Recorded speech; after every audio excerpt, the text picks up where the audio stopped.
ఈ అంత్య దినాలలో బైబిల్ పట్టుకుని ధైర్యంగా తిరగలిగే యోధులు కావాలి. దేవునికి స్తోత్రం. మరి ఇంకా తినలేదు కదమ్మా, తినొచ్చి కూర్చున్నారు, బలం లేదా మీకు? ఈ రాత్రి కొన్ని ప్రత్యేకమైన విషయాలను మనం దేవుని వాక్యంలోంచి నేర్చుకుందాం.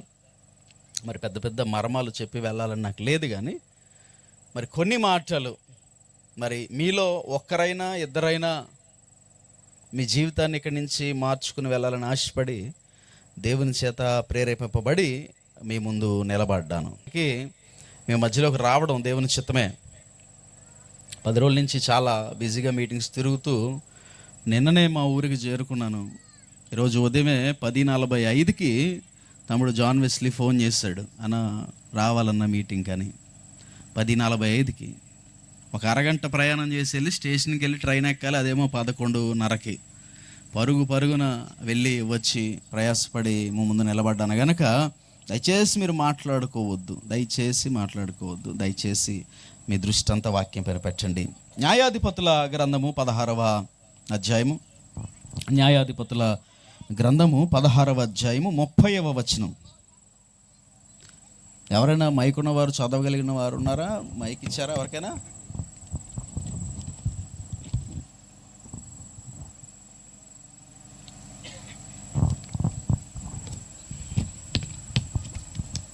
ఓకే.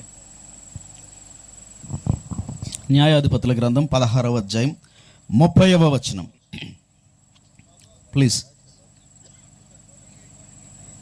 చదువుతారా? చదువునన్నా, మైక్లో చదువు. నేనును ఫిలిష్తీయులను చనిపోదము గాక అని చెప్పి బలముతో వంగినప్పుడు గుడి ఆ సర్దారుల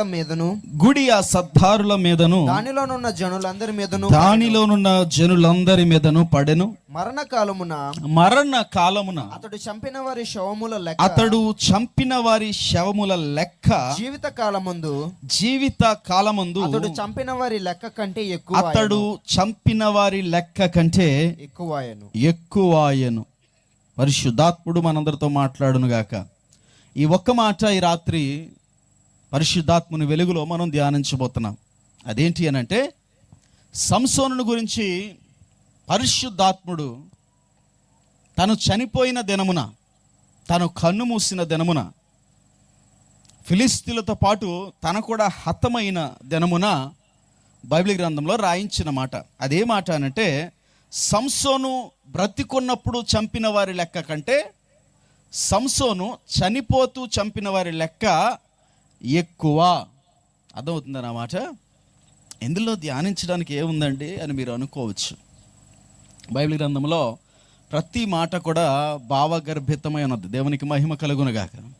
మనం దాన్ని ధ్యానం చేసినప్పుడు దాని లోతును మనం గ్రహించగలిగిన అవకాశం ఉంటుంది. పాత నిబంధనలో ప్రాముఖ్యంగా రాయించబడిన ప్రతి మాట, ఈరోజు చాలామంది పాత నిబంధన కొట్టివేయబడింది అనే కొత్త బోధలు వినిపిస్తూ ఉన్నాయి, విచారకరం. క్రొత్త నిబంధన వెలుగులో పాత నిబంధన లేఖనంలో మనం ధ్యానించిన ఎడల అందులో ప్రభు మన కొరకు రాయించిన, దాచి ఉంచిన గొప్ప సత్యాలను మనం వెలికి తీసే అవకాశం ఉన్నది. ఈ రాత్రి చదవబడిన ఈ వాక్య భాగము, సంసోను తన జీవితంలో గొప్ప విజయాలు సాధించాడు. మీ అందరికీ తెలుసు. సంసోను తెలియని వారి కోసం చెప్పాలంటే very simple. Samson he is a saviour of Israel from Philistines. అంటే దేవుడు ఫిలిస్తీయుల చేతిలో ఉన్న ఇశ్రాయేలు సమాజాన్ని అంతటిని విడిపించడానికి సంసోనును ఒక రక్షకునిగా పాత నిబంధనలో దేవుడు ఏర్పాటు చేశాడు. సంసోను ఎదుగుతున్న ప్రాయములో తను దేవునికి ఇష్టం లేని పనులు చేయడం వలన తన బలాన్ని కోల్పోయి, తన అభిషేకాన్ని కోల్పోయి శత్రువుల చేతికి చిక్కుకుపోయిన తర్వాత సంసోను మళ్ళీ దేవునికి ప్రార్థన చేశాడు. దేవుడు మళ్ళొకసారి సంసోనికి బలం ఇచ్చాడు. తద్వారా ఫిలిస్తీయులందరినీ ఒకసారి హతము చేసి అతను చనిపోయాడు. ఈ సంసోను జీవితంలో ప్రత్యేకంగా మనం చూసే ఘట్టాలను మనం గమనిస్తే, ఇతడు సింహాన్ని చీల్చినవాడు, ఇతడు గాడిద ఒక దవడ ఎముకతో 1000 మందిని చంపిన యోధుడు. పెద్ద పెద్ద గడపలను, పెద్ద పెద్ద కలపలను భుజం మీద మోసుకుని కొండ ఎక్కి దిగి మరీ వచ్చి యుద్ధం చేసినవాడు. దేవునికి స్తోత్రం. అంటే చాలా బలవంతుడు. అలాంటి బలవంతుడు మొత్తం కూలిపోయింది. ఫిలిస్తీన్లందరూ ఒక్కసారే హతమైపోయారు. అలాంటి సందర్భంలో ప్రత్యేకమైన ఒక మాట పరిశుద్ధాత్ముడు రాయిస్తూ ఉన్నాడు. ప్రత్యేకమైన ఒక మాట అదేంటంటే, సంసోను బ్రతికున్నప్పుడు ఎన్ని వేల మందిని చంపాడో, సంసోను చనిపోతున్నప్పుడు అంతకంటే ఎక్కువ మందిని చంపేశాడు. ఈ రాత్రి ఈ మాటను ధ్యానించడానికి కారణం ఏంటంటే, మీలో కొందరిని లేదా ఒక్కరినైనా బలపరిచి వెళ్ళాలనుకుంటున్నాను. ఏ విధంగా అనంటే, ఈ లేఖనమును ఆత్మీయ కోణములో క్రొత్త నిబంధన వెలుగులో మనం చూస్తే, క్రొత్త నిబంధనలో దేవుని బిడ్డలకు మరణము లేదు. ఉందా? ఉందంటారా? మనకి మరణం మనం దేని కొరకు కనిపెడుతున్నాం? నిత్య జీవం కొరకు కనిపెడుతున్నాం. మనకు మరణం ఉందా? లేదు. ఎప్పుడు ఒక క్రొత్త నిబంధన విశ్వాసి మరణిస్తాడు అనంటే, అతడు ఎప్పుడైతే వ్యసనములకు, బలహీనతలకు, పాపాలకు లోనవుతాడో అతడు మరణ స్థితిలో ఉన్నట్టు. వాక్యం సెలవిస్తుంది, జీవించుచున్నావన్న పేరు మట్టుకు నీకున్నది కానీ నీవు మృతుడవే. ఇప్పుడు ఇక్కడ మరణము అనగా శారీరక మరణము కాదు, ఆత్మీయంగా మృతి చెందడం. ఇక్కడ బ్రతికుండడం అనగా శరీరముతో బ్రతికుండడం కాదు. ఇక మీదట జీవించుచున్నది నేను కాదు, నాలో నివసించు క్రీస్తే జీవించుచున్నాడు. అంటే ఇక్కడ క్రొత్త నిబంధనలో అనగా మన యుగములో మనము జీవిస్తున్న ఈ జీవితంలో క్రైస్తవునికి, విశ్వాసులకు మరణం అనగా ఆత్మీయ మరణం, జీవం అనగా క్రీస్తులో జీవం. ఇప్పుడు ఆ రకంగా ఈ వాక్యాన్ని ఒకసారి ధ్యానం చేస్తే, ఆత్మీయంగా నువ్వు జీవించిన రోజుల్లో ఎప్పుడవి? ఇప్పుడు ఎంతమంది చెప్పగలరు నేను ఆత్మీయంగా ఇప్పుడు జీవిస్తున్నాను? ఎంతమంది చెప్పగలరు నేను ఆత్మీయంగా ఇప్పుడు జీవిస్తున్నాను? చాలామందికి డౌట్. ఒకే ఒక్కళ్ళు చేయి పైకి ఎత్తారు, మిగతా వాళ్ళకి చేతులు రాట్లా. ఎందుకంటే డౌట్, మేము బ్రతికున్నామో లేదో తెలియదు. జీవించుతున్నామంటే ఆత్మీయంగా మేము బ్రతికున్నామో లేదో మాకు తెలియదు. కారణం ఏంటంటే, ఆత్మలో ఎక్కడో బలహీనం అయిపోయాం, శరీర క్రియలను చంపలేకపోతున్నాం. బాప్తిజం తీసుకున్న క్రొత్తలో చాలా ఉద్యమంగా ఉండేవాళ్ళం, ఉన్నారా లేదా? బాప్తిజం తీసుకున్న క్రొత్తలో, క్రొత్త వారములో, ఆ నెలలో అసలు మిమ్మల్ని చూస్తే, ఒక రకంగా చెప్పాలంటే మీ బిల్డప్ చూస్తే తట్టుకోలేని చుట్టుపక్కల ప్రజలు ఆశ్చర్యపడిన రోజులు అవి. ఏమ్మా ఏం చేస్తున్నామని పిలుస్తుంటే పదే పదే నన్ను డిస్టర్బ్ చేయొద్దా అంటే నేను ప్రార్థన చేసుకుంటున్నాను. ఫోన్ చేస్తే ఏం చేస్తున్నావమ్మా అంటే నేను బైబిల్ చదువుకుంటున్నానంటే. ఏమ్మా ఎక్కడికి?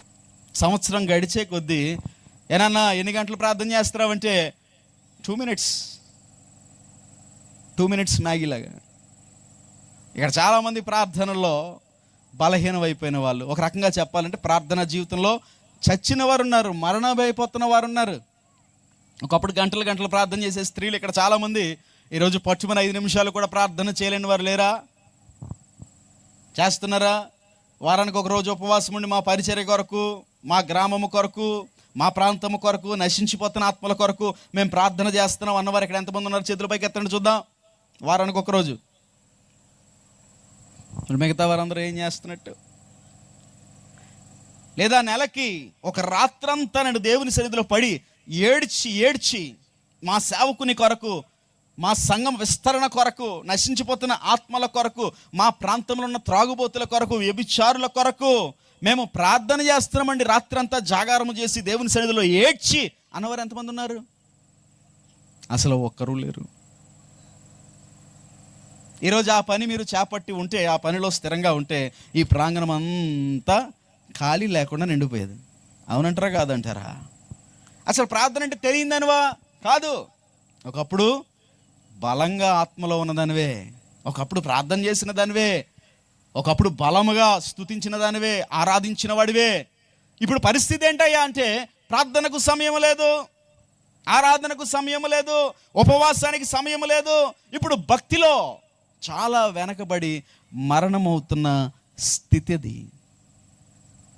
ఇంకొంతమంది వ్యసనాలకు అలవాటై ఫోన్కి బానిసాయి, చెడ్డ వీడియోలకు బానిసాయి, లోక ప్రేమలకు బానిసాయి, త్రాగుడుకు బానిసాయి, బొత్తిగా చెడిపోయిన పరిస్థితి. అయితే ఈ రాత్రి మీకు శుభవార్త తీసుకొచ్చాను. అదేంటనంటే, ఒకనాడు ఆత్మీయంగా బలంగా ఉన్నప్పుడు నువ్వు పొందుకున్న విజయాల కంటే ఇదిగో చచ్చిపోతున్నట్టుగా ఉన్న పరిస్థితి కదా ఇది. వ్యసనాలతో నలిగిపోతున్నట్టున్నావు కదా, దేవునికి బొత్తిగా దూరం అయిపోయావు కదా, అపరాధ భారముతో అవమానముతో నలిగిపోతూ ఎవరికి తెలియదులే అని పాపం చేస్తూ, ఇదిగో ఊహలలో తప్పులు చేస్తూ బొత్తిగా చెడిపోయిన స్థితిలో ఉన్నావు కదా. నీకో శుభవార్త. అదేంటో తెలుసా? ఆత్మీయంగా నువ్వు బాగున్న రోజుల్లో నువ్వు పొందుకున్న విజయాల కంటే ఇదిగో చనిపోతున్నట్టుగా ఉన్న ఈ స్థితిలో నువ్వు పొందబోతున్న విజయాలు అనేకమైనవి నీ కొరకు కాచుకుని ఉన్నాయి. దేవునికి స్తోత్రం.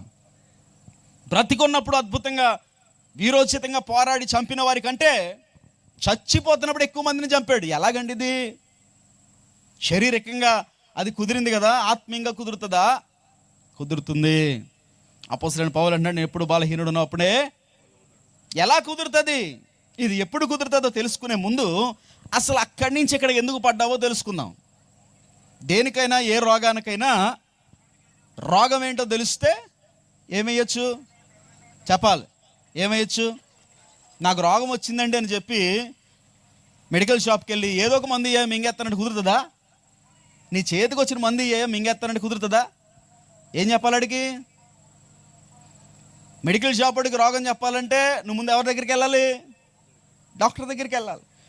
నీకు డయాగ్నోసిస్ చేసి ఆ రోగం ఏంటో చెప్తే దానికి కుదిరిన మందు నీకు ఇస్తే పని చేస్తుంది. ఇప్పుడు ఒకప్పుడు బాగున్న నీవు, దైవజనుడువైనా, విశ్వాసివైనా, వాయిద్యకారుడువైనా, నువ్వెవరివైనా ఈ ప్రాంగణంలో కూర్చున్న నీవు ఒకప్పుడు ఆత్మీయంగా బలపడి ఇప్పుడు పాపానికి అలవాటు పడిపోయి, రాజీ పడిపోయి, వ్యసనాలకు అలవాటు పడిపోయి, రాజీ పడిపోయి, బద్ధకమునకు అలవాటు పడిపోయి, రాజీ పడిపోయి, ప్రార్థనా జీవితంలో కిందకి దిగజారిపోయి, రహస్య పాపాలకు అలవాటు పడిపోయి అక్కడి నుంచి ఇక్కడ దాకా ఎలాగ వచ్చావో తెలుసుకోవాలి. కారణం ఏంటి?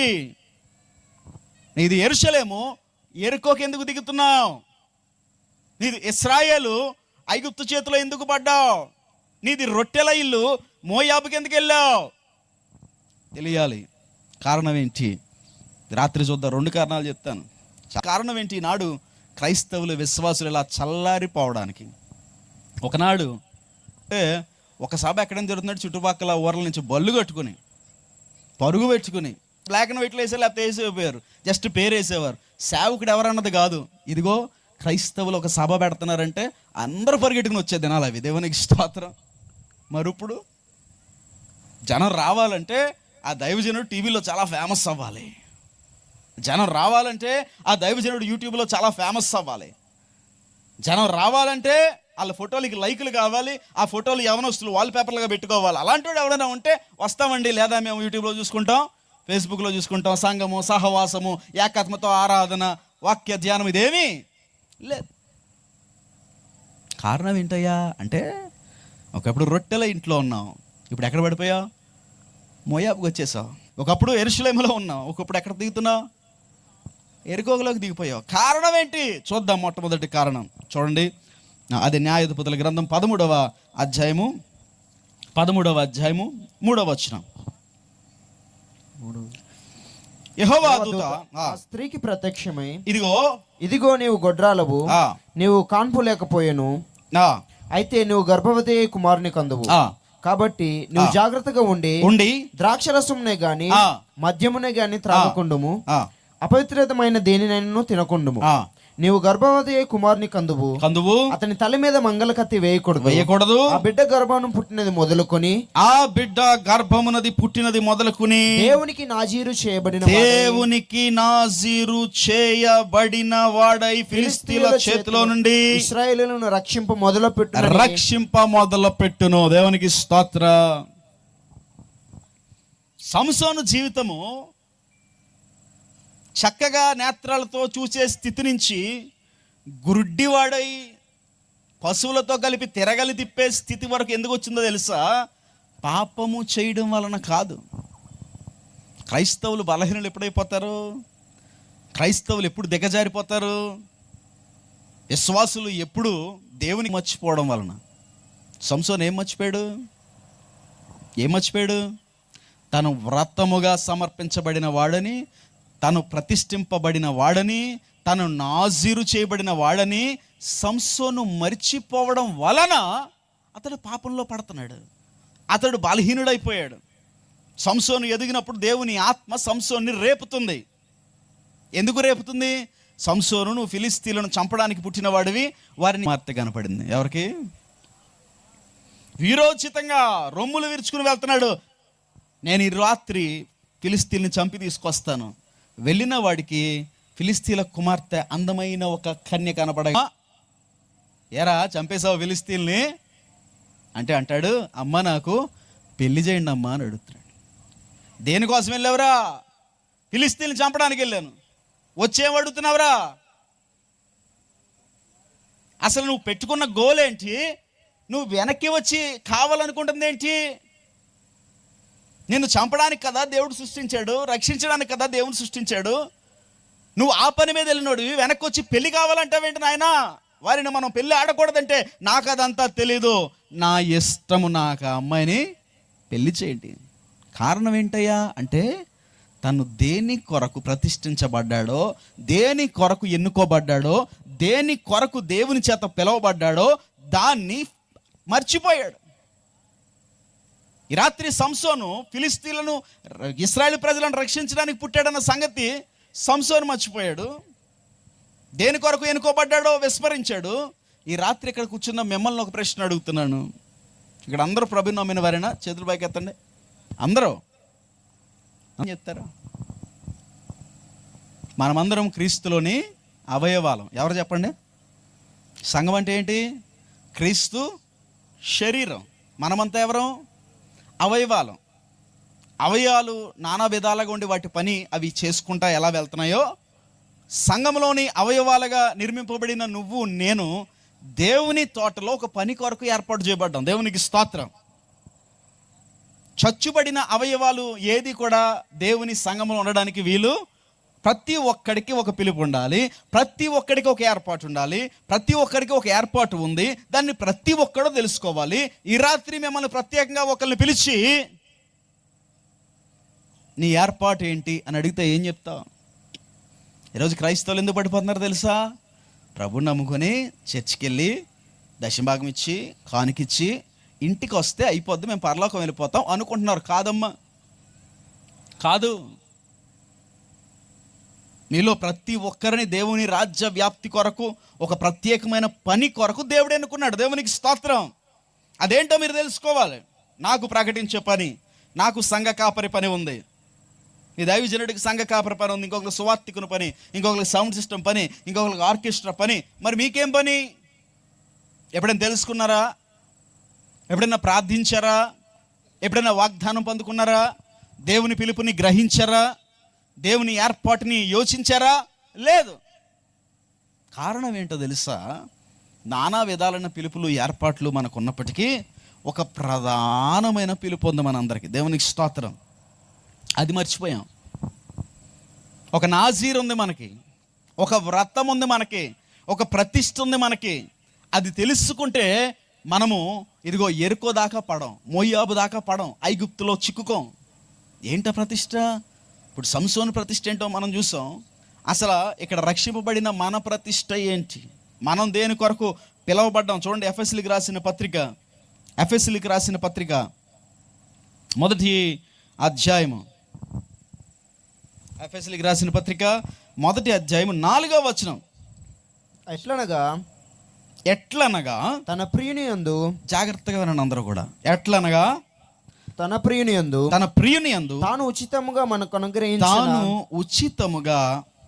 అనుగ్రహించిన తన కృపా మహిమకు కీర్తి కలుగునట్లు తన చిత్త ప్రకారమైన దయా సంకల్పము చొప్పున యేసుక్రీస్తు ద్వారా తనకు కుమారులుగా స్వీకరించుటకై మనలను ముందుగా తన కోసము నిర్ణయించుకొని మనము తన ఎదుట పరిశుద్ధులమును నిర్దోషులమై ఉండవలెనని జగత్తు పునాది పునాదులు వేయబడక ముందే ప్రేమ చేత ఆయన క్రీస్తులో మనలను ఏర్పరచుకొనును. క్రీస్తులో మనలను ఏం చేసుకున్నాడంట? ఏర్పరచుకొనును. సంసోను ఎందుకు ఏర్పాటు చేసుకున్నాడు? ఫిలిస్తీన్ల చేతిలో నుంచి ఇశ్రాయేలు ప్రజలను, మనల్ని ఎందుకు ఏర్పాటు చేసుకున్నాడు? మనల్ని కూడా ఫిలిస్తీన్లను చంపడానికి ఏర్పాటు చేసుకున్నాడు. ఫిలిస్తీన్లు అనగా ఏంటో తెలుసా?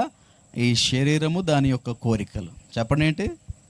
ఫిలిస్తీయుడు సాతాను, ఫిలిస్తీన్లు ఎవరు?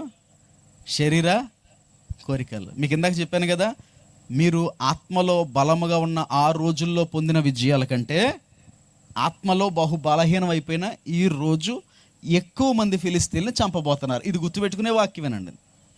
అయితే మనము దేని కొరకు పిలువబడ్డామో మనకి అర్థం అవ్వాలి. దేని కొరకు పిలువబడ్డాం? దేని కొరకు?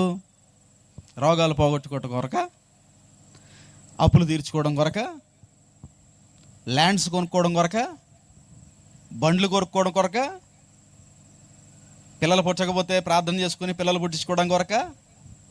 అవన్నీ ఈ లోకంలో తన కుమారుణ్ణే మన కొరకు ఇచ్చిన దేవుడు తన ఇష్టానుసారంగా ప్రతి ఒక్కరి మీద కొమ్మరించే అవసరతలు మాత్రమే. దాని కొరకు దేవుడు మనల్ని ఏర్పాటు చేసుకోలేదు. అది విషయం గమనించాలి. దాని కొరకు పిలుచుకోలేదు. పిల్లలు పుట్టించుకోవడం కోసం దేవుడు మిమ్మల్ని ఏర్పాటు చేసుకున్నాడు అని ఉందా? అప్పుల్లో ఉన్నవారు అప్పులు తీర్చుకోవడం కోసం దేవుడు మిమ్మల్ని ఏర్పాటు చేసుకున్నాడు అని ఉందా? స్వస్థత లేనివారు స్వస్థత పొందడం కోసమే దేవుడు మిమ్మల్ని పిలుచుకున్నాడు అని ఉందా? స్వస్థత పొందమనుంది. మహిమైశ్వర్యంలో ప్రతి అక్కర తీర్చబడనుంది. సంతానమును కలగజేస్తాననుంది. అవన్నీ భౌతికమైన అవసరాలు. ప్రధానమైన పిలుపు ఉంది దేవుని బిడ్డలకు. ఏంటి ఆ పిలుపు? అది జగత్పునాదులు వేయబడక మునుపే దేవుడు యోచించి దాని కొరకే ఏర్పాటు చేసుకున్నాడు. ఏంటా ఏర్పాటు అంటే దేవుని ఎదుట పరిశుద్ధముగా జీవించుట. దేవునికి స్తోత్రం. చెప్పాలేంటది? కొంచెం గట్టిగా చెప్పండి. దేవుని ఎదుట, మనుషుల ఎదుట కాదు. ఎవరి ఎదుట? దేవుని ఎదుట ఎలా జీవించాలట? పరిశుద్ధంగా జీవించాలి. అది దేవుని చిత్తము. ఈరోజు క్రైస్తవులకు చాలా అలవాటు అయిపోయిన పదం ఏంటనంటే దేవుని చిత్తం అండి అంటారు. అవునా? ఏమ్మా తర్వాత ఏం చేద్దాం అనుకుంటున్నావు, ఏం చదువుదాం అనుకుంటున్నావు అనగానే ఇవిడేమంటుంది? దేవుని చిత్తం అండి. మీ పిల్లకి పెళ్ళి ఎప్పుడు చేయాలనుకుంటున్నారమ్మా? దేవుని చిత్తం అండి. మీరు ఇల్లు ఎప్పుడు కడతారమ్మా? దేవుని చిత్తం అండి. ఎప్పుడైనా ఇలా అడగండి, అసలు దేవుని చిత్తం అంటే ఏంటమ్మా? అసలు దేవుని చిత్తం అంటే ఏంటని అడిగి చూడండి. దేవుని చిత్తం అంటే ఏంటో స్పష్టంగా చాలా విషయాలు బైబిల్ గ్రంథంలో ఉన్నాయి. అందులో ప్రధానమైనది ఏంటో తెలుసా? 1 దశలోనికలు 4:3 ఉంటుంది. పరిశుద్ధముగా జీవించుటయే దేవుని చిత్తము. దేవునికి స్తోత్రం. ఎలాగంట? పరిశుద్ధముగా జీవించుటయే దేవుని చిత్తము, జారత్వము నుండి దూరముగా పారిపోవుటయే దేవుని చిత్తమని 1 దశలోనికలు 4:3 రాయబడి ఉంది. ఏంటంటే ఇప్పుడు దేవుని చిత్తం చెప్పండి. దేవుడు ఎందుకు ఏర్పాటు చేసుకున్నాడు? ఆయన ఎదుట పరిశుద్ధంగా ఉండాలి. పరిశుద్ధంగా ఉండడం అంటే ఏంటి? జారత్వము నుండి దూరముగా పారిపోవాలి. దూరముగా పారిపోవాలి అంటే అర్థం ఏంటి? అర్థం చేసుకోవాలి జాగ్రత్తగా వినాలి. ఇక్కడి నుంచి దూరంగా పారిపోవడం అంటే అర్థం ఏంటి? అది దగ్గరగా వస్తుందని అర్థం. ఏదైనా దగ్గరికి వస్తున్నప్పుడే కదా, మన వైపుకు దూసుకొస్తున్నప్పుడే కదా దాని నుంచి దూరంగా పారిపోరా, లేకపోతే చస్తావు. వాక్యం చెప్తుంది అపవాది ఎలా తిరుగుతున్నాడంట? ఎవరిని మిరుగుదురాని నిరంతరము గర్జించు సింహము వలె ఎక్కడ తిరుగుతున్నాడంట? మన చుట్టూ. మనం చచ్చే వరకు కూడా ఈ జారత్వం అనేది, జాగ్రత్తగా వినాలి, మనకు దగ్గరగానే ఉంటుంది. ఎంత దగ్గరగా ఉంటుంది తెలుసా ప్రియ దేవుని బిడ్డలారా? ఎంత దగ్గరగా ఉంటుంది. ఎంత? ఒకసారి ఎలాగానండి? జారత్వం ఎంత దగ్గరగా ఉంటుంది? ఒకసారి అనండి అందరూ. ఎంత దగ్గరగా ఉంటుంది అంటే దాని అర్థం ఏంటో తెలుసా? ఎక్కడో బయట ఉండదు. ఎక్కడో బయట ఉండదు. ఈ జారత్వం అనే ప్రేరేపణ, ఈ జారత్వపు తాలూకు ఆలోచన, ఆకర్షణ ఎంత దగ్గరగా ఉంటుంది. ఈ శరీరము ఒక మ్యాగ్నెట్ లాంటిది, ఒక అయస్కాంతం లాంటిది. అయస్కాంతం ఇనప మొక్కను ఎలాగ ఆకర్షిస్తుందో తీసుకోండి. ఇక్కడ ఏం పెట్టాను? అయస్కాంతం పెట్టాను. ఎంత దూరంలో పెట్టాను ఇనప మొక్కని, వదిలేసాను. ఏం చేస్తుంది? ఏం చేస్తుంది? ఇది పరిగెట్టగలదా? ఇది ఇక్కడే ఉంటుంది కనుక ఇది ఎక్కడికి వెళ్ళక్కర్లా. అది ఇంత దగ్గరగా వచ్చిందనుకో, ఇదేం చేస్తుంది? దాన్ని లాగేస్తుంది. ఎందుకంటే దీనికి ఉన్న గుణం ఏంటి? ఈ శరీరమునకు జారత్వము, ఇది అయస్కాంతం అయితే అది ఇనప మొక్క లాంటిది. ఇప్పుడు ఏం చేయాలి? దీనికి అంటుకోకూడదంటే ఏం చేయాలి? అది వేగంగా వస్తుంది కనుక దీన్ని ఏం చేయాలి? ఇక్కడి నుంచి తీసేయాలి. ఈరోజు జారత్వం ఎంత దగ్గరగా ఉందో తెలుసా? జాగ్రత్తగా వినండి. నెల రోజుల క్రితము ఒక న్యూస్ మొత్తం ఆంధ్రప్రదేశ్ని షేక్ చేసింది. యూట్యూబ్లో ఒక ఛానల్ వారు పబ్లిష్ చేసిన ఒక న్యూస్. అదేంటో తెలుసా? హైదరాబాద్ పట్టణంలో ఒక తండ్రి స్కూల్కి హాస్టల్లో ఉండి స్కూల్ చదువుకుంటున్న ఒక పిల్ల, 9th క్లాస్ పాప, తను సెలవుల కోసం ఇంటికి వస్తుంటే ఇంటికి వచ్చిన ప్రతిసారి ఆ చిన్న పిల్లను మానభంగం చేస్తున్నాడు. ఎవరో తెలుసా చేస్తున్నవాడు? ఎవరు? కన్న తండ్రి. ఎంత పాపనో తెలుసా? 9th క్లాస్ పాప అంటే ఎంత ఉంటుంది వయసు? పాన్ టీవీ అని ఒక ఛానల్ ఉంది యూట్యూబ్లో, అందులో మీరు చూడొచ్చు. వస్తున్న ప్రతిసారి ఆ పాపను మానభంగం చేస్తాడంట. ఒకసారి హాస్టల్కి వెళ్ళిన తర్వాత ఆ పాప ఏడుస్తుంటే, ఎందుకమ్మా ఇలా ఏడుస్తున్నావు? ఇంటికి వెళ్ళి వచ్చిన ప్రతిసారి ఎందుకు ఏడుస్తున్నావు అంటే, ఆ పాప అంటుందంట, నొప్పి భరించలేకపోతున్నాను టీచర్. అంటే ఏం జరిగిందమ్మా, అంత నొప్పి నీకు ఎందుకు వస్తుందని ఎంక్వైరీ చేసినప్పుడు, నేను ఇంటికి వెళ్ళిన ప్రతిసారి, సెలవుల కోసం ఇంటికి వెళ్ళిన ప్రతిసారి మా నాన్న నన్ను పాడు చేస్తున్నాడు. అంటే జారత్వం ఎంత దగ్గరగా ఉందంటారు? అంటే అది ఎంత దగ్గరగా ఉందో ఆలోచించాలి. ఈరోజు ఆ జారత్వము నీ ఫోన్లోంచి నీకు అంటుకోవచ్చు. ఆ జారత్వానికి వాయు వరసలు లేవు. ఆ జారత్వానికి చెల్లి, అక్క, అన్నయ్య, తమ్ముడు అనే భేదాలు లేవు. ఆ జారత్వానికి ఇదిగో విశ్వాసులు, అవిశ్వాసులు అనే భేదము లేదు. అది శరీరంతో చేసేది మాత్రమే కాదు, ఆలోచనతో చేసేది. వారు తమ పడకల మీద వారు చెడ్డ ఆలోచనలు యోచిస్తూ పాపం అనిపిస్తాను. మోహపు చూపుతో చూస్తావు, అప్పుడే పాపం. ఈ జారత్వము ఎక్కడ పడితే అక్కడ ఉన్నది గనక ప్రియ దేవుని బిడ్డలారా, నీ ఏర్పాటు దేవుని ఎదుట పరిశుద్ధంగా ఉండుట గనక ఈ జారత్వము నుంచి నువ్వేం చేయాలి? చెప్పాలి. ఏం చేయాలి? పారిపోవాలి. ఏం చేయాలి? పారిపోవాలి. చాలామంది ఏమంటారు తెలుసా?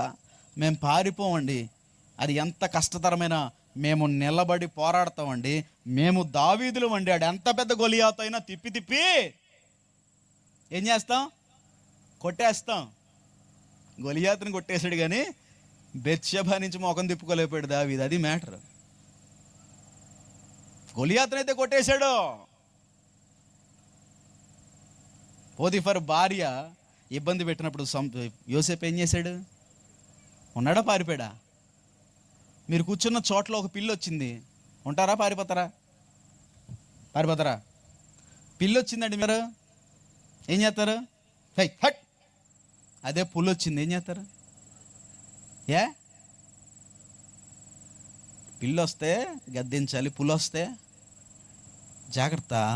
ఈ జారత్వము పులి లాంటిది. దీని నుంచి పారిపోవాలి. ఈ చెడు ఆలోచన పులి లాంటిది, దీని నుంచి పారిపోవాలి. ఈ ధన వ్యామోహము పులి లాంటిది, దాని నుంచి నువ్వు పరిగెట్టాలి. ధనము వెంబడి నువ్వు పరిగెట్టకూడదు, అది నిన్ను పరలోకానికి చేర్చదు. సూదె బెజ్జములో వంటే దూరుట, కానీ ధనవంతుడు దేవుని రాజ్యములో ప్రవేశించుట. ఒకవేళ ధనము నీ శత్రువు అయితే దాని వెనకాల పరిగెట్టకూడదు. ఒకవేళ జారత్వం నీ శత్రువు అయితే దాని వెనకాల పరిగెట్టకూడదు. నిన్ను దేవుడికి దూరం చేసే మధ్యలో ఉన్న ఆటంకం ఏదైనా దానిని కట్ చేసుకోవడమే, దాని నుంచి పరిగెట్టడమే, దాని నుంచి తొలగించుకోవడమే పరిశుద్ధత. దేవునికి స్తోత్రం. జాగ్రత్తగా ఉండండి. పాయింట్, పాపము చేయకుండా పరిశుద్ధత అనుకుంటారు. కాదు. పాపాలంటే మనకు కొన్నే లిస్టులోకి వస్తాయి. ఏంటది? వ్యభిచారం, తాగుడు, సిగరెట్టు.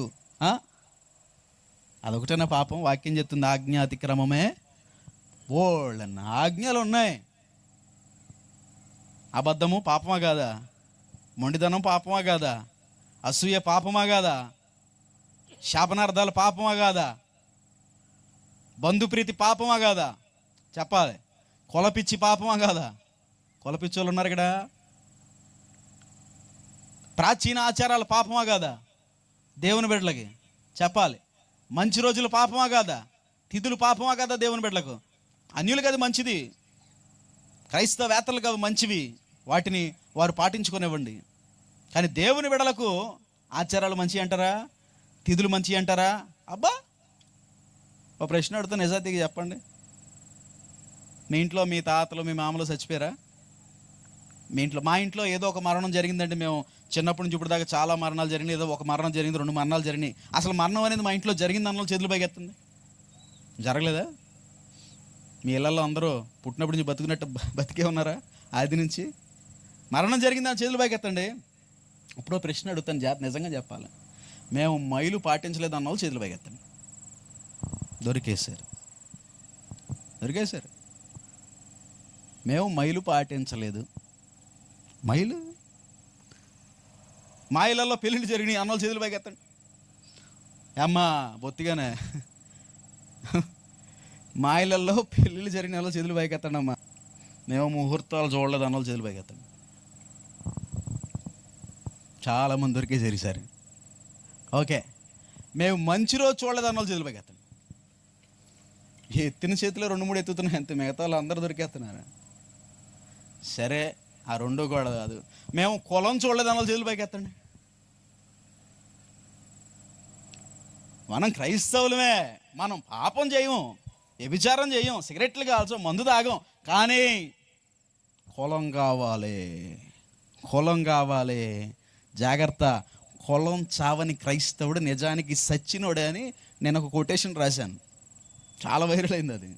కులం చావని క్రైస్తవుడు నిజానికి సచ్చినోడే. ఎంత దారుణమైన పరిస్థితో తెలుసా? ఈరోజు సంఘాలలో కులానికి ఒక సంఘం ఉంది, క్రైస్తవంలో కులం లేదని ఎవడు చెప్పాడు? క్రీస్తులో కులం లేదు, క్రీస్తుని వెంబడించే వారిలో కులం లేదు, కానీ క్రైస్తవులు అని చెప్పుకుంటున్న వారిలో ఉంది సంఘానికి ఒక కులం. ఆ కులం వాడే కీబోర్డు వాయించాలి, ఆ కులం వాడే ప్రసంగం చెప్పాలి, ఆ కులం వాడే పెళ్లి చేయాలి, ఆ కులం వాడే మీటింగ్కి రావాలి. ఇదేం దరిద్రం నా నాయన! కులం సావని నీవు క్రీస్తులు ఎలా బ్రతుకుతావు? కుల భావన చచ్చిపోతే క్రీస్తులు ఎలా బతుకుతావు? మంచి రోజులు చావపోతే క్రీస్తులు ఎలా బతుకుతావు? ఈశాన్యాలు చావపోతే క్రీస్తులు ఎలా బతుకుతావు? ఇల్లు కట్టుకుంటున్నావు. మేము వాస్తు చూడలేదు అన్న చేతులు పైకెత్తండి. ఇప్పుడు ఆ ఒక్క చెయ్యే తల్లి నేను దీవించిన కాక. ఈశాన్యంలో ఏముండకూడదమ్మా? ఇవన్నీ పాపాలు కాదండి అన్న తెలియగడుతాను. బైబిల్ దీన్ని పాపాలు అనవా? నేను పరిశుద్ధులై ఉన్నాను కనుక మీరు సమస్త విషయంలో యందు పరిశుద్ధులై ఉండి, ఏమన్నాడు అక్కడ? మీ పూర్వీకులు తమ అజ్ఞాన దశలో వారు అనుసరించిన ఆచారములను మీరు అనుసరింపొద్దని రాశాడు. దేవునికి స్తోత్రం. ఆ అజ్ఞాన దశలో ఏదైతే ఆచారాలు నీ తల్లిదండ్రులు క్రీస్తును నమ్మక ముందు వారు ఆచరిస్తున్నారో, క్రీస్తులోకి వచ్చిన తర్వాత కూడా నువ్వు దాన్ని కొనసాగిస్తూ వాటిని ఆచరిస్తుంటే దానిని దేవుడు పాపముగా ఇస్తాడు, దానిని దేవుడు జారత్వముగా ఇస్తాడు. అర్థమవుతాడు నా మాటలు? వాటి నుంచి ఏం చేయాలి? వాటి నుంచి దూరంగా పారిపోవాలి. దేవునికి మహిమ కలుగునుగాక. వాటిలో ఉంటూ వాటిని చేస్తూ ఎక్కడికి వచ్చి ఏమంటావు? సియోను పాటలు సంతోషముగా పాడుచు సియోను వెళ్ళుదాం. మళ్ళీ ఏమంటావు? లోకాన శాశ్వతానందమేదియు లేదని చెప్పాను ప్రియుడేసు. నువ్వే చెప్తావు లోకాన శాశ్వతానందం లేదు, కానీ ఏం కావాలి నీకు? హృదయం నిండిన దాన్ని బట్టి నోరు. ఉన్నారు బ్యాచ్, ఎడగెళ్ళిపోతారు వాళ్ళు. లోకాన శాశ్వత ఆనందం లేదండి, ఫోన్లో డౌన్లోడ్ చేసుకుని చూసేస్తాం. లోకాన శాశ్వత ఆనందం ఏమీ లేదు మాకు తెలుసు, కానీ పొందుకునేదంతా ఆనందం ఎక్కడి నుంచి? లోకాన్ని నుంచే.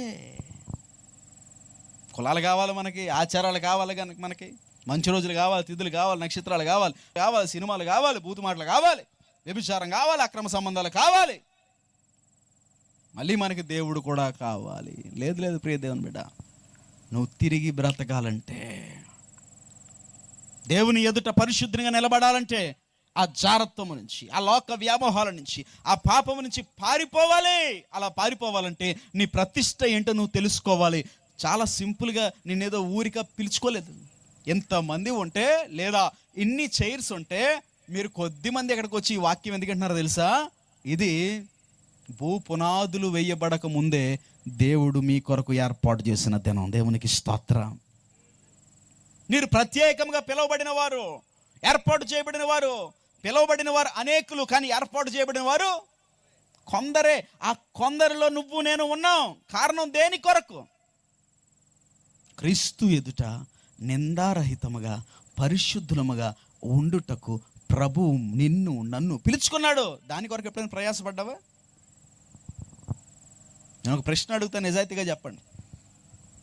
పిల్లల పెళ్ళిళ్ళ కోసం, అప్పులు తీరడం కోసం, దానికోసం దీనికోసం గంటలు గంటలు ప్రార్థన చేస్తారు కదా.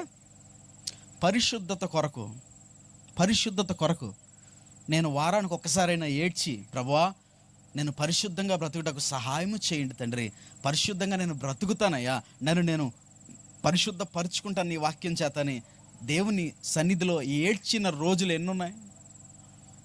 వారానికి ఒక్క రోజైనా ఉంటుందా? రోజుకి ఒక్క ప్రార్థనైనా ఉంటుందా పరిశుద్ధత కొరకు? అది పరిశుద్ధుల రోగం నీకు తెలుసు కదా. రోజుకి ఒక్కసారైనా నువ్వు సెల్ఫ్ ఎగ్జామిన్ చేసుకుంటావా? వాక్యం చెప్తుంది ప్రతి దినము మన గిన్నెను మనం ఏం చేయాలట. కానీ అది ఎప్పుడో మర్చిపోయి మనం క్రైస్తవులు ఎప్పుడో దాన్ని విడిచిపెట్టేశారు. ప్రతిరోజు నిన్ను సెల్ఫ్ ఎగ్జామిన్ చేసుకుని, అయ్యా ఈ రోజు పలానా విషయాలు నిన్ను బాధ పెట్టాను, ఇంకా ఏదైనా నాలో లోపం ఉంటే సరిచేసి నన్ను పరిశుద్ధతతో నడిపించు ప్రభువా.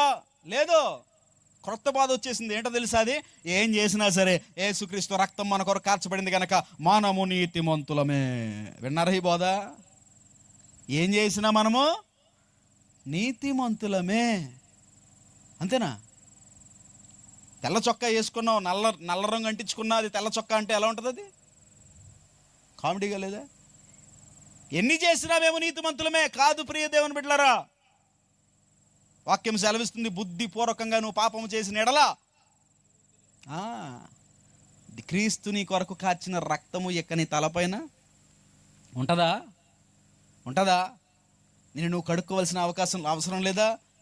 నువ్వు తిరిగి నిన్ను శుద్ధీకరించుకోవాల్సిన అవసరం లేదా? దేవుని సన్నిధిలో మొర పెట్టాల్సిన అవసరం లేదా? అందుకే కదా దేవుడు అన్నాడు, తిరిగి నువ్వు మారు మనసు పొందితే సరి, లేకపోతే నీ వద్దకు వచ్చి దీపస్తంభము దాని యొక్క స్థానము నుంచి నేను లాగేస్తాను అన్నాడు కదా ప్రకటన గ్రంథంలో. ఒకవేళ మారు మనసు పొంది ఒక్కసారి క్రీస్తు రక్తంలో కడగబడితే ఇంకే పాపం చేసినా ఏమీ అవదో, మన పరలోకం వెళ్ళిపోతాం అనుకుంటే ఎందుకు రాయిస్తాడు అలాగా? బుద్ధి మాలిన పనికి మాలిన బోధలు వినొద్దని మనవి చేస్తున్నాను. రాత్రి దేవుడు నిన్ను పిలుచుకున్న దేని కొరకు తెలుసా? పరిశుద్ధముగా జీవించుట కొరకు, దేవుని సన్నిధిలో యథార్థంగా ఉండుట కొరకు. దేవుడు నిన్ను పరికించి చూసినప్పుడు నువ్వు ధైర్యంగా నా తండ్రి అంతేగాని నేను యథార్థవంతుడిని నీకు నువ్వే డబ్బాలు కొట్టుకోవద్దు. బైబిల్ గ్రంథంలో యథార్థవంతుడు అని ఒక టైటిల్ ఒక ఆయనకు ఉంది. ఏంటి ఎవరైనా చెప్పండి గట్టిగా. యోబు గారు కదా. ఎవరిచ్చారా టైటిల్ ఆయనకి? యోబు ఏమంటాడు తెలుసా? తండ్రి నా యందు నీకు ఆయాసకరమైన పాపం ఏదైనా ఉన్న ఎడల దాన్ని కనిపెట్టి చూచి నాకు తెలియజేయమంటున్నాడు. దేవునికి స్తోత్రం. ఎవరు? దావీదు, హృదయానుసరుడు. Very good. దావీదు అంటున్నాడు, అయ్యా నీకు ఆయాసకరమైన ఏమన్నా ఉన్న ఎడల పరిశీలించి తెలియజెప్పు. యథార్థవంతుడైన యోబు అదే మాట అన్నాడు, హృదయానుసరుడైన దావీదు అదే మాట అన్నాడు. ఆ టైటిల్స్ రెండు వాళ్ళకి ఎక్కడి నుంచి వచ్చినాయి? నీ టైటిల్ ఎవరు ఇచ్చుకున్నారు? నీకు నువ్వే ఇచ్చుకున్నావు. నేనండి విశ్వాసినండి. ఏంటది? నేను విశ్వాసిని. దేవుని సంఘంలోకి వస్తే చాలు, చర్చిలో కూర్చుంటే చాలు, ఒక ఫ్రీ టైటిల్ మనకు వచ్చేసింది. ఏంటది? బిలీవర్, విశ్వాసి. తేనెపట్టు తెలుసా మీకు? తేనెపట్టు ఎంతమంది తెలుసమ్మా? తేనెపట్టు. తేనె ఉన్నప్పుడు దాన్ని ఏమంటారు? తేనెపట్టు అంటారా? తేనె అయిపోతే చెప్పండి, కాళీపట్టు అంటారా? కాళీపట్టు ఎక్కడైనా అన్నారా? తేనె అయిపోయినా తేనెపట్టు అంటారు దాన్ని. తేనున్నా తేనెపట్టే. ఈరోజు మన టైటిల్ ఎలాంటిదంటే, విశ్వాసం ఉన్నా విశ్వాసులే, విశ్వాసం లేకపోయినా ప్రార్థన నిలబడి ఏమంటాడు తెలుసా? ఎవని సన్నిధిని నిలబడి ఉన్నానో ఆ యెహోవా జీవము తోడు, ఇక మీదట వర్షము. దేవునికి స్తోత్రం. అది సత్తా అంటే. క్రైస్తవుడికి అంత సత్తా ఇచ్చాడు దేవుడు. మందిరం నిలబడలేదు అనలేదు. మందిరం ఉన్నా ప్రార్థనా పరులే. ప్రార్థన లేకపోయినా, వాక్యం తెలిసినా దైవజనుడే, వాక్యం తెలియకపోయినా ఈజీ అయిపోయింది. ఇప్పుడు చాలు ఒక సెల్ఫీ పట్టుకుని, ప్రియ దేవుని బిడ్డలారా, ఈరోజు ప్రభు నీతో మాట్లాడుతున్నాడు. దుఃఖంలో ఉన్నావా, ఆయాసంతో ఉన్నావా, ఈ మాటలు నీ కొరకే, దేవుడు నిన్ను ఆడు ఇప్పుడు దర్శనం ఉందా, పిలుపు ఉందా, పిలుచుకున్నాడా, ఎంత కష్టపడ్డాడు, సేవ చేశాడా, ఆవిడకి ఏమీ లేదు. ఎలాగయ్యమ్మా పాస్టర్ అంటే, ఇదిగోనండి ఇన్స్టాగ్రామ్లో సెల్ఫీ పెట్టి రీలు పెట్టానండి, పాస్టర్ అయిపోయానండి. ఇది చూసి మన యువత చాలామంది పొద్దున లేగడం, ఫోన్ ఎట్టుకోవడం. ఈరోజు ప్రభు నీతో మాట్లాడుతున్న మాట, ప్రభు మాట్లాడుతున్నాడా? నిజం చెప్పు. గూగుల్లో ChatGPTలో టైప్ చేసి give me one beautiful verse అని చెప్పి, అక్కడ వచ్చిన తర్వాత దాని మీనింగ్ అడిగి, దాని మీనింగ్ అంతా చదివేద్ది ఇవిడి. టైటిల్ ఏం పెడుతుంది? ఈరోజు ప్రభు నీతో మాట్లాడుతున్నాడు, ఈరోజు వాగ్దానం. ఏంటిది? అసలు నిజంగా పిలుపు ఉందా? నిజంగా ఏర్పాటు ఉందా? నీ ఏర్పాటు ఏంటో తెలుసా ప్రియ దేవుని బిడ్డ? దేవుని సన్నిధిలో ఎలా నిలబడాలి? నిలబడి సవాలు చేయగలగాలి నువ్వు. దేవునికి స్తోత్ర. ఏలియా అహబు నిలబడి అన్నాడు ఆ మాట. ఎక్కడ నిలబడి అన్నాడు? అహబు రాజ మందిరంలో నిలబడి అంటున్నాడు. అంటే ఏంటి? ఇతను ఎక్కడికి వెళ్ళినా దేవుని సన్నిధి తలపైన ఉంటుంది. దేవునికి స్తోత్రం. మరి మనకి మందిరానికి వెళ్ళినప్పుడే దేవుని సన్నిధి. అబ్బా, అక్కడ మీటింగ్ పెట్టారండి, ఆ సౌండ్ సిస్టంలో, ఆర్కెస్ట్రాలో అవన్నీ వెంటంటే అసలు ఒళ్ళు పొలకించిందండి. నేను దేవుని సన్నిధిని అనుభవించానండి. ఇంట్లో అనుభవించవా సన్నిధిని? ఇప్పుడు మనం అంతా దేవుని సన్నిధిలో ఉన్నాం. నమ్మిన వాళ్ళు ఎంతమంది చేతులు పైకెత్తండి. నేనైతే అనుభవిస్తున్నాను. మీరు ఇదే మాట నువ్వు ఇంటికి వెళ్తారు చెప్తావా నీ బిడ్డలతో?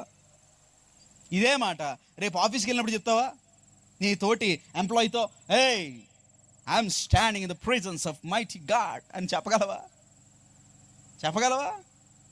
ఇదే మాట నీ బంధువులు ఇంటికి వెళ్ళినప్పుడు చెప్పగలవా? నేను నీ ఇంటిలోనికి మైసూరు పాకుతో రాలేదు, దేవుని సన్నిధిని తీసుకొచ్చాను. దేవునికి స్తోత్ర. చెప్పగలవా? అసలు ఎలాంటి మాటలే తెలియదు మీకు, నాకు తెలుసు. ఏలియా అయితే అహబు మందిరం నిలబడి, యెహోవా జీవము తోడు, నేను ఎవని సన్నిధిని నిలబడ్డాను. దేవునికి స్తోత్రం. ఎప్పుడు నిలబడగలవమ్మా చచ్చుబడిపోయిన విశ్వాసి? ఎప్పుడు నిలబడతావయ్యా చచ్చుబడినవాడా? ఎప్పుడు నిలబడతావు? నీ పరిశుద్ధత కాపాడుకున్నప్పుడు. పరిశుద్ధత కాపాడుకోవడం అంటే ఏంటి?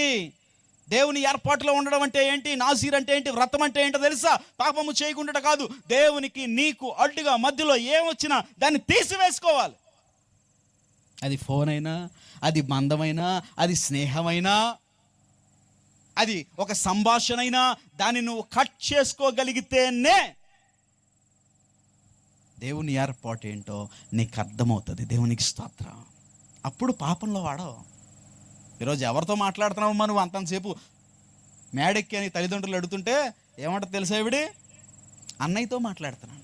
ఎవరితో? అన్నయ్యతో. ఎవరమ్మా? నేను కన్నది నిన్ను ఒక్కదాన్నే కదా, ఈ అన్నయ్య గడు ఎవడు అని అడిగారు అనుకో, కాలేజీలో అన్నయ్య. ఎవరు? కడుపులోంచి వచ్చిన అన్నయ్య కాదు. ఏ అన్నయ్యుడు? కాలేజీలో అన్నయ్య. ఎవడమ్మా అంతసేపు మాట్లాడుతున్నా? అక్కతో మాట్లాడుతున్నాను. ఎవరమ్మా అక్క? కాలేజ్ అక్క. సూపర్ మార్కెట్లో అక్క, మార్కెట్లో పరిచయమైన అన్న. మరి అన్నగాడితో అక్కగాడితో గంటలు ఏం మాట్లాడతావమ్మా ఫోన్లో? ఊరుకో మమ్మీ, నీకేం తెలియదు. అన్నయ్య అంటే నాకు ప్రాణం. నీ మొహమేం కాదా? వాక్యం చెప్తుంది, విస్తారమైన సంభాషణలో దోషం ఉండగా. ఆడు అన్నయ్య కాదు, అక్క కాదు, చెల్లి కాదు, తమ్ముడు కాదు, ఎవరైనా సరే చేశారు.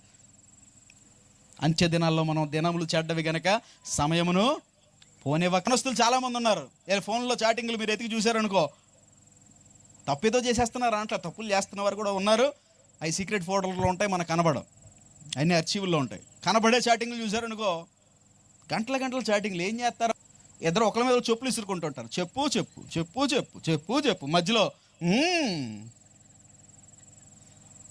చెప్పు. ఏం చెప్పాలి? నువ్వే చెప్పు. నువ్వు చెప్పు. అడి చెప్పు, ఈడు చెప్పు, బాటా చెప్పేం కదా.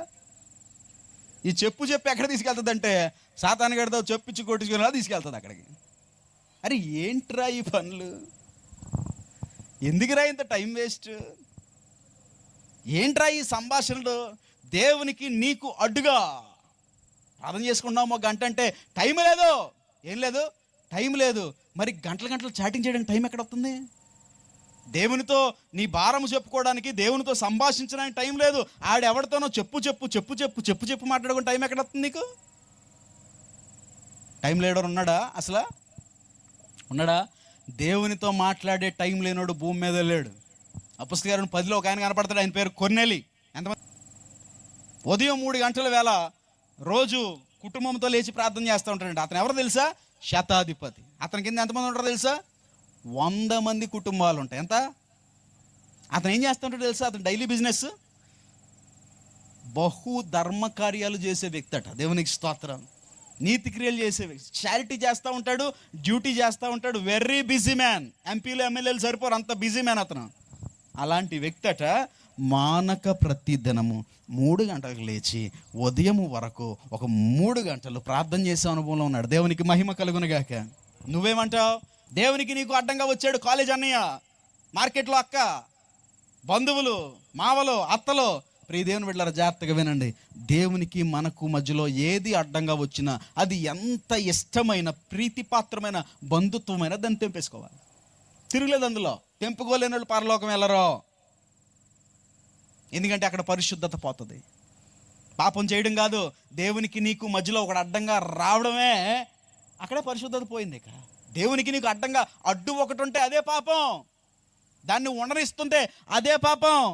అది సెల్ ఫోనా, నీ అన్నయ్య, నీ అక్క, నీ అమ్మ. వాక్యం చెప్తుంది, దేవుడు జతపరిచిన వారిని మనుషులు.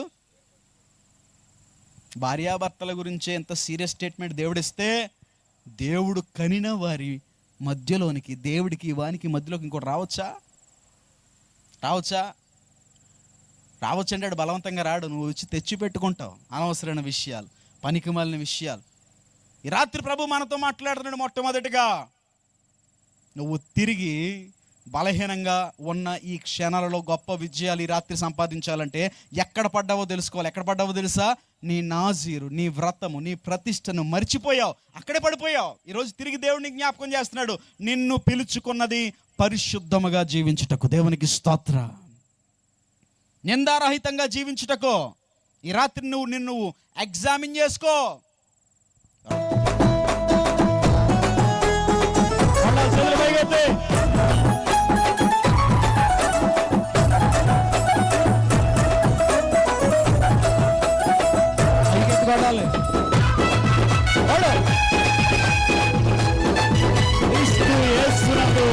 బలవంతులైనడే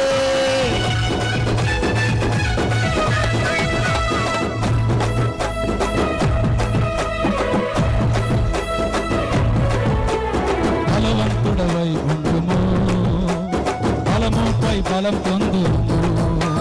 బలవంతుడవై ఉండుము, బలముపై బలం పొందుము. బలహీనుడవైన ఎడలా స్వతంత్రించుకోలేవు పరలోకమును. బలహీనుడవైన ఎడలా స్వతంత్రించుకోలేవు పరలోకమును. బలవంతుడవై ఉండుము, బలముపై బలం పొందుము. బలవంతుడవై ఉండుము, బలముపై బలం పొందుము. చదువు బయట కొట్టు, నిద్రపోయేలా కొట్టు, కొట్టు.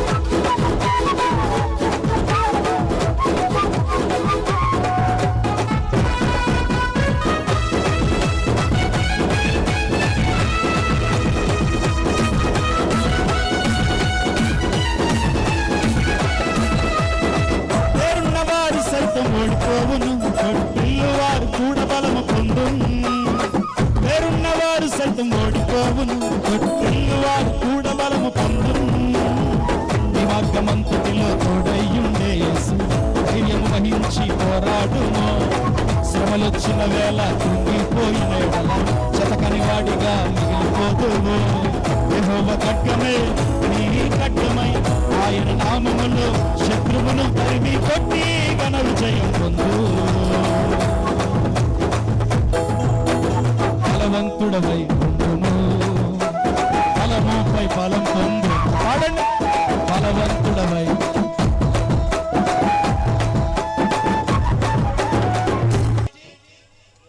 మన ప్రతిష్టను మనం, మన ఏర్పాటును మనం మర్చిపోకూడదు. ఏంటి ఆ ఏర్పాటు? దేవుడు మనలను ఆయన ఎదుట పరిశుద్ధులుగా ఉండుటకు పిలుచుకున్నాడు. పరిశుద్ధంగా ఉండాలంటే ఏం చేయాలి? జాగ్రత్తలకు దూరంగా, దేవునికి మనకు మధ్యలో అడ్డంగా ఏదైనా తీసివేసుకోవద్దు. ఎందుకు పడిపోతాం అలాగా? ఎందుకు నీరసం అయిపోతాం తెలుసా?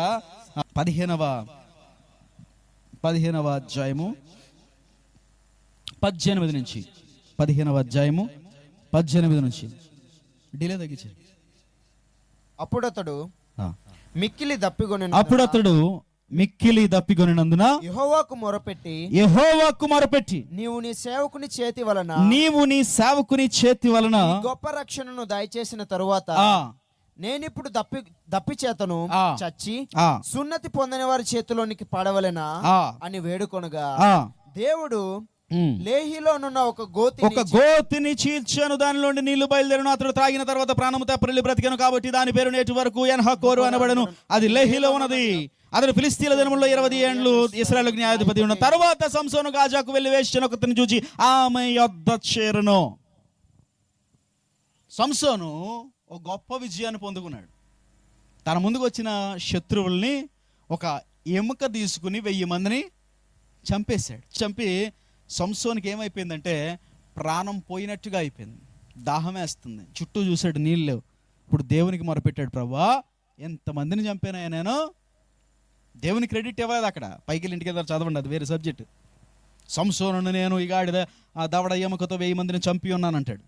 దేవుని క్రెడిట్ ఇవ్వలేదు. కానీ దేవుడిని ఏమని అడుగుతున్నాడు అంటే, అయ్యా నేను ఇప్పుడు ఇక్కడ చచ్చిపోతే బాగోదయ్యా, వీళ్ళందరినీ చంపి నేను చచ్చిపోతే నేను వీరుడుగా ఉండను, నాకు నీళ్లు కావాలి అన్నాడు. దేవుడు కనికరించి దేవుడే ఒక గోతిని చీల్చి నీళ్ళు ఇచ్చాడు. తృప్తిగా నీళ్లు తాగి నేరుగా ఎక్కడికి వెళ్ళిపోయాడు తెలుసు? అయినా ఎక్కడికి వెళ్ళిపోయాడు? వేశ్య దగ్గరికి వెళ్ళిపోయాడు. ఎక్కడికి వెళ్ళిపోయాడు? సంసోనికి అంత గొప్ప విజయము సంపాదించిన తర్వాత ఏం కావాల్సి వచ్చిందంటే కొంచెం రిలాక్స్ అవుదాం అనుకున్నాడు. ఏమవుదాం అనుకున్నాడు చెప్పండి? ఏమవుదాం అనుకున్నాడు? రిలాక్స్. దేవుని బిడ్డలు ఎప్పుడు పాపంలో పడిపోతారో తెలుసా? పరిశుద్ధత ఎప్పుడు పోగొట్టుకుంటారో తెలుసా? లోకములో రిలాక్స్ అవ్వాలని చూసినప్పుడు. ఈ 3 రోజులు సభలు అయిపోయినాయి. 3 రోజులు సభల కోసం చాలామంది స్త్రీలు మీలో కూరగాయలు కోసేస్తారు, వంటలు వండేస్తారు, నాలాంటి పాస్టర్లు ప్రసంగాలు చేసేస్తారు, ఇదిగో సౌండ్ సిస్టమ్ వాళ్ళు అంతా చక్కగా వాయిచ్చేస్తారు. అయిపోయిన తర్వాత ఇంటికి వెళ్ళిన తర్వాత అమ్మయ్యా మేము సాధించేసాం, ఏదో జరిగిపోయింది. ఎక్కడి నుంచి ఏంటి? ఈ ఒక్కరోజు ఏం చేయాలి మనం? రిలాక్స్. ప్రార్థన, స్తుతి. ఎప్పుడైతే దేవుని బిడ్డ రిలాక్స్ అవుతారో చరిత్రలో చాలా మార్లు గొప్ప గొప్ప దైవజనులు పడిపోయారు. మీకు రెఫరెన్స్లు చూపించాను కానీ త్వరగా చెప్తాను. దావీదు గొప్ప విజయాలు సాధించాడు, గొలియాతును చంపేసాడు, అనేక యుద్ధాలు చేశాడు, సౌలు నుంచి తప్పించుకున్నాడు, చాలా పోరాడు. అంతా పోరాడి జయించేసిన తర్వాత ఒకసారి రబ్బా పట్టణమును ముట్టడి వేసిన సందర్భం వచ్చింది. వసంతకాలములో యుద్ధము జరుగుతుంది. ఈ దావీదు గారు యుద్ధంలోకి వెళ్ళకుండా ఏమనుకున్నాడంటే రిలాక్స్ అవుదాం అనుకున్నాడు. ఏమనుకున్నాడు? చాలా చేశాను రా, గొలియాతు గారిని చంపాను, ఇదిగో సౌలుతో పోరాడాను, ఇదిగో యుద్ధాలు చేశాను, చాలా చేశాను, ఇంక నేను చేసేది ఏముంది, మా ఊళ్ళు చూసుకుంటారులే అని చెప్పి ఈ వసంతకాలమున చక్కగా అందమైన పూలతో నింపబడిన మేడ మీద అక్కడ వాళ్ళందరూ యుద్ధంలో పడి సత్తంటే మనోడు ఏం చేస్తున్నాడు? రిలాక్స్. ఎంత హాయిగా ఉంది ఇదంతా, ఈ పువ్వులేంటి, రిలాక్స్ అనుకుని ఇలా చూశాడు. ఎవరు కనపడ్డారు? బెత్షెబా కనపడింది. అయిపోయింది ఇంకా దావీదు గారి సీన్. రిలాక్స్ అయ్యి పడిపోయాడు. ఇంకో పెద్ద ఆయన ఉన్నాడు. అసలు ఆయన భూమి మీద ఉన్న అందరికంటే నీతిమంతుడు. ఎవరైన పేరు చెప్పాలి? ఎవరండి? నోవాహు గారు. ఎవరు? రాత్రి పగళ్ళు దేవుడు కొండపోతగా వర్షం కుమరిచ్చి భూమి మీద జలప్రలయం చేసేస్తే, భూమి మీద అందరూ చనిపోతే ఒకే ఒక కుటుంబము ఇదిగో ఓడలో సజీవముగా దేవుని చేత కాపాడబడ్డాడు. వాన కురిసింది, వాన ఆగింది, ఇదిగో పౌరాన్ని పంపించాడు, ఓ మొక్కటికి వచ్చింది, చూశాడు, అబ్బా మొత్తం అంతా బయట అయిపోయింది. మొత్తానికి తీరా ఆరిన తర్వాత అరారాతు కొండలపైన ఓడ దిగిన తర్వాత బయటకు వచ్చాడు, అంతా చూశాడు. అమ్మయ్య, ద్రాక్ష పళ్ళు నాటాడు, కొంచెం సేద్యపరిచాడు, అంతా చూసుకున్నాడు. ఎలా అనిపించుంటుంది నోవాహుకి? 120 సంవత్సరాలు కట్టాను వాడ, దేవునికి స్తోత్రం. ఎన్ని సంవత్సరాలు? 120 సంవత్సరాలు కట్టాను వాడ. ప్రతి ఒక్కడికి చెప్పాను, ఎవడను అమ్ముకోలేదు. ఇదిగో అంత వర్షంలోంచి రక్షించబడ్డాను. ఇప్పుడు నాకేం కావాలి? రిలాక్సేషన్. ద్రాక్షారసం తీసుకున్నాడు, మత్తుడయ్యాడు. ఎంత మత్తుడయ్యాడంటే ఒంటి మీద బట్టలు ఊడిపోయినా గ్రహించలేనంత మత్తుడయ్యి వ్యవస్థునిగా పడ్డాడు. కోడలున్న అవమానించాడు, నవ్వుకున్నాడు. బయట వాళ్ళని తీసుకొచ్చి, ఎలాంటి నోవాహు అయ్యా నువ్వు, వాడగట్టిన వాడివి, వ్యవస్థునిగా పడుకోవడానికి కారణం ఏంటని అడిగి చూస్తే ఏమంటాడు తెలుసా నోవాహు? నేను ఏమయ్యాను? రిలాక్స్ అయ్యాను. నువ్వు రిలాక్స్ అయిన ప్రతిసారి ప్రియ దేవుని బిడ్డ, ముప్పు నీకు. ఓడలో గొప్ప ప్రళయం వచ్చేస్తుంది, అందరూ చచ్చిపోతున్నారు, తమ సామాన్లన్నీ పడేస్తున్నారు కింద. ఓడ దిగువ భాగమున ఒక పరిశుద్ధుడు రిలాక్స్ అవుతున్నాడు. ఎవరతని పేరు? యోనా. రిలాక్స్ అవుతుంటే అన్యుడు వచ్చి అన్నాడు, ఓ ఈ నిద్రపోతా, నీకు ఏమి వచ్చినది, లేచి నీ దేవునికి ప్రార్థన చెయ్యి, అతను నీ మీద కరుణించి మానులను కాపాడునేమో అని అన్యుడు వచ్చి దేవుని బిడ్డగా చెప్తున్నాడు. రిలాక్స్ అవుతున్నావేట్రా నువ్వు? రిలాక్స్ అవ్వాల్సిన టైమా ఇది? రిలాక్స్ అవుతున్నావా దావీదు? రిలాక్స్ అవుతున్నారా యోనా గారు? రిలాక్స్ అవుతున్నారా నోవాహు గారు? రిలాక్స్ అవుతున్నారా? ఈరోజు ఎక్కువ రిలాక్స్. ఊరికినే మంచం మీద పడుకుని కాళ్ళు ఊపే యవనస్తులు ఎంతమంది, పెద్దవారు కూడా ఊరికినే. ఏమో ఏం చేస్తున్నావు అంటే, ఊరికే అలా పడుకున్నాను. ఊరికే పడుకోవడం ఏంటి? ఊరికి ఎందుకు పడుకుంటావు? పడుకునే ప్రక్రియ దేవుడికి ఎందుకు పెట్టాడు? నిద్రపోవడానికి పెట్టాడు, అవునా? ఇంటికి రాగానే, బయటికి వెళ్ళి అలా కొట్టుకెళ్ళి రాగానే ఏం చేస్తున్నావమ్మా అంటే, ఊరికినే అలా ఇప్పుడే నడుము వాల్చాను. రిలాక్సేషన్. ఆత్మీయతలో రిలాక్సేషన్ లేదు, క్రైస్తవ జీవితంలో రిలాక్సేషన్ లేదు, ఆత్మీయ విజయాల్లో నువ్వు రిలాక్స్ అవ్వడానికి లేదు, లోకములో నీ యొక్క విశ్రాంతిని పొందుకోవడానికి లేదు. దేవుడు అన్నాడు, నా యొద్దకు రండి, నేను మీకు. దాని అర్థం ఏంటో తెలుసా? లోకములో నువ్వు విశ్రాంతి పొందడానికి వీలు లేదు. వీలు చూసుకున్నావా లోకంలో విశ్రాంతి పొందడానికి? అక్కడ సాతాను గడికి దొరికేస్తావు, అక్కడ నీరసమైపోతావు, అక్కడ పాడైపోతావు. గొప్ప విజయాన్ని సాధించాడు కర్మేలు పర్వతం మీద అగ్నిని దింపి. ఎవరు? ఎలియా కదా. అగ్నిని దింపాడు, అగ్ని వచ్చింది, మొత్తానికి ప్రవక్తలందరినీ చంపేశాడు. అహాబుకు చెప్పాడు, ఇదిగో నువ్వు డైరెక్ట్గా పారిపో, నువ్వు గుర్రం మీద ఎక్కి వెళ్ళిపో, ఇజ్రాయేల్ పట్టణం దగ్గరికి వెళ్ళు, ఇదిగో వర్షం కురవబోతుంది అన్నాడు. దేవునికి స్తోత్రం. దేవుడే చెప్పాడు వర్షం కురుస్తుందని. గొప్ప విజయాన్ని సాధించిన తర్వాత ఈ ముసలైన కొండపైన తల మోకాళ్ళ మధ్యలో పెట్టుకుని 100 మందిని చంపిన ముసలి వ్యక్తి ప్రార్థన చేస్తూ తన దగ్గర ఉన్న ఒకరిని పిలిచి, లేచి వెళ్ళి ఒకసారి పైకెక్కి వర్షం వస్తుందో చూడరా అన్నాడు. వాడు వెళ్ళి వచ్చాడు, ఒకసారి పైకెక్కి కిందకి దిగి, వస్తుందా లేదో, మళ్ళీ ప్రార్థన చేస్తున్నాడు. మళ్ళీ ఎక్కువ వచ్చాడు. అలా 7 సార్లు అయిన తర్వాత రావట్లేదంటే మళ్ళీ ప్రార్థన చేస్తున్నాడు. 7వ సారి వాడు వచ్చి అన్నాడు, ఇదిగో చెయ్యి అంత మేఘము కనబడుతుంది. అప్పుడు దాకా రిలాక్స్ అవ్వలేదు. దేవునికి స్తోత్రం. అప్పుడు రిలాక్స్ అవ్వలేదు. పరుగు పెట్టుకుంటా అహాబు వాహనం కంటే పరుగు పెట్టుకుంటా వెళ్ళిపోయి ఇజ్రాయేల్ పట్టణం దగ్గర గుమ్మం దగ్గర కూర్చున్నాడు. దేవునికి స్తోత్రం. నువ్వు నీ జీవితంలో రిలాక్స్ అవ్వడానికి వీల్లేదు. దేవుని బిడ్డ, సభలైపోయి రిలాక్స్ అవ్వకూడదు.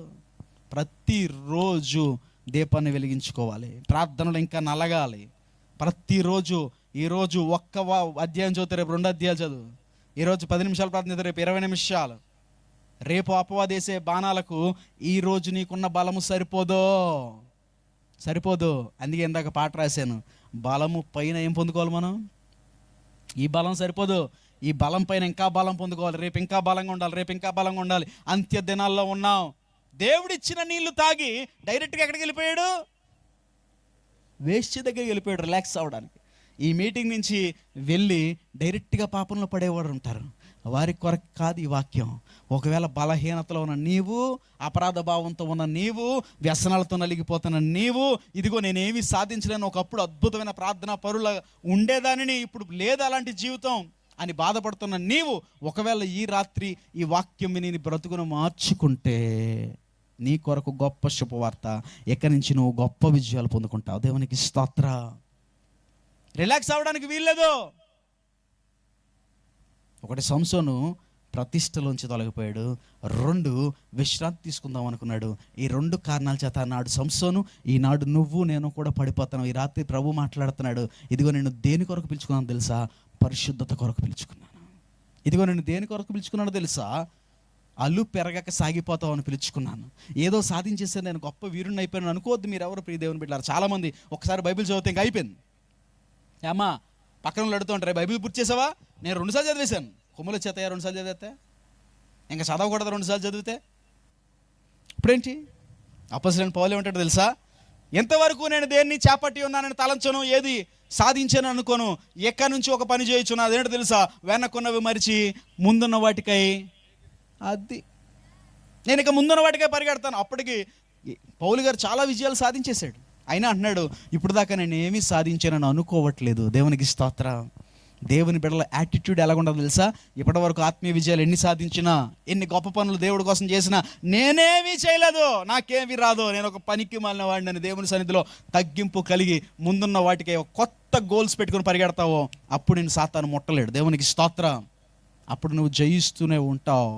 సోషల్ మీడియా ట్రాప్లో పడో, పాపులారిటీ మోజులో పడో, దేవుని చిత్తము చేస్తూ ముందుకెళ్తావు. దేవునికి స్తోత్రం. ఈ రాత్రి నీ జీవితం ఎలాగుంది? పాపంలో పడి దొర్లి రిలాక్స్ అవుతున్నావా?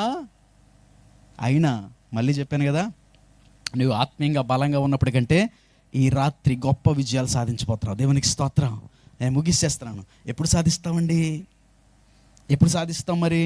వచ్చేయండి మళ్ళీ న్యాయాధిపత్రికి 16, 20, 28. అప్పుడు సంసోను, యెహోవా ప్రభువా దయచేసి నన్ను జ్ఞాపకము చేసుకొనుము, దేవా దయచేసి ఈసారి మాత్రమే నన్ను బలపరచుము, ఈసారి మాత్రమే నన్ను బలపరచు. నన్ను ముగించేస్తా. ఎందుకు బ్రతికున్నప్పుడు కంటే చనిపోతున్నప్పుడు ఎక్కువ విజయాలు సాధించాడో తెలుసా సంసోను? తను ఎందులోంచి పడిపోయాడో, ఏం చేశాడో తనకు అర్థమైంది. ఒకప్పుడు నా దేవుడు నన్ను పదే ఒక స్త్రీ మోసం చేస్తుంటే దేవుడు నన్ను కాపాడుతూనే ఉన్నాడు. శత్రువులు వస్తుంటే దేవుడు నాకు బలం ఇస్తూనే ఉన్నాడు. సింహం వస్తే దేవుడు నాకు సహాయం చేస్తూనే ఉన్నాడు. అన్నిసార్లు బలపరిచిన నేను దేవుడిని అన్నిసార్లు మోసం చేశాను. అందుకే ఇప్పుడు అడుగుతున్నాను, ప్రభువా ఇంకొకసారి నన్ను జ్ఞాపకం చేసుకోవా? ఇంకొకసారి నన్ను బలపరచవా? నేను నా యవ్వన వయసులో ఈ వాక్య భాగాన్ని చదివి దేవుని సన్నిధిలో అడిగాను. నా 21, 22 సంవత్సరాలలో, ప్రభువా ఈ ఒక్కసారికి కాదు, నన్ను అనేక సార్లు జ్ఞాపకం చేసుకోవని అడిగాను. యవ్వనస్తుడు కదా. ఈ రాత్రి ప్రభు మీకు ఒక అవకాశం ఇస్తున్నాడు. సంసోను అడిగినట్టుగా ఈ ఒక్కసారి జ్ఞాపకం చేసుకుంటే నువ్వేమంటావు తెలుసా? చాలాసార్లు అడిగానండి, ఇలాంటి సభలు చాలా జరిగినాయి, నేను వచ్చాను, అడిగాను, ఏడ్చాను, ఇంటికి వెళ్ళిన బ్రతికి అలాగే ఉందండి, మారలేదు, ఇంకా దేవుడు నన్ను జ్ఞాపకం చేసుకోడండి. ఇక్కడ దేవుడు జ్ఞాపకం చేసుకుంది ఎవరినో తెలుసా? భ్రష్టత్వంలో ఉన్న ఒక వ్యక్తిని దేవుడే రాయించాడు అతని కోసం.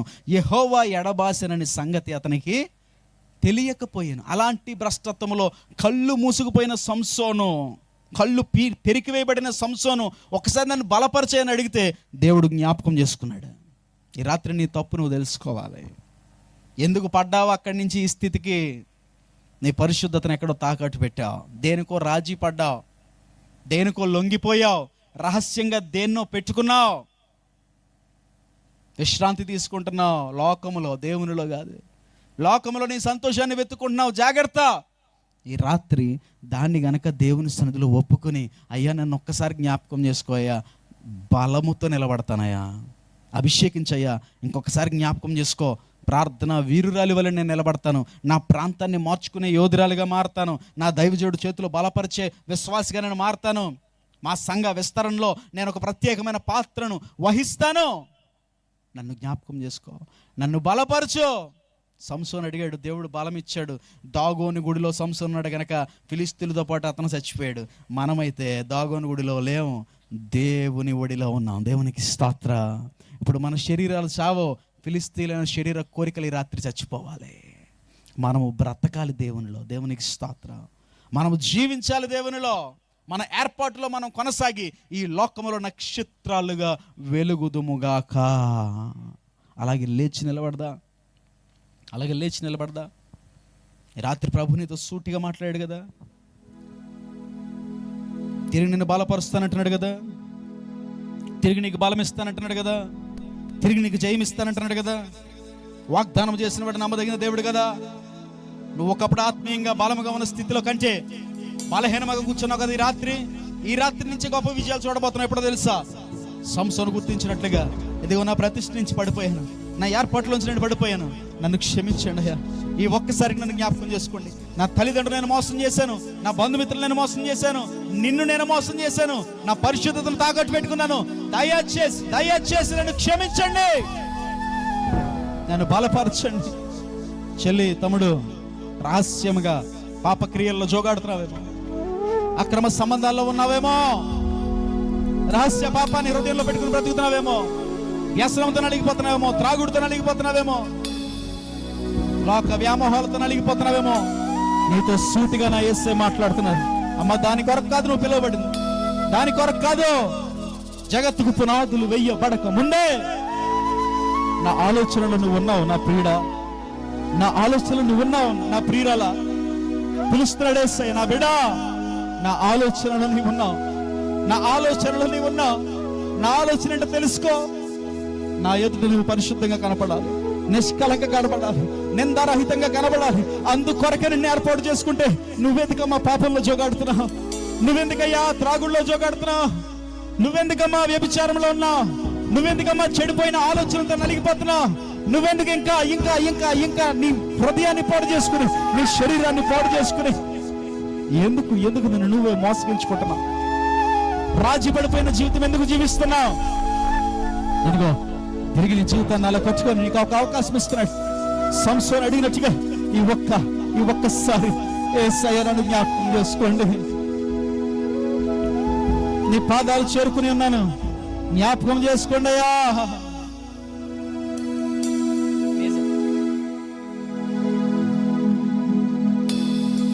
అబ్బా, నీ పాదం చేరి ఉన్నాను,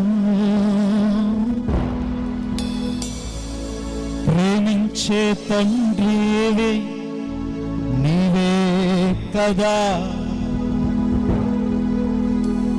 చేసిన పాపము ఎన్నెన్నో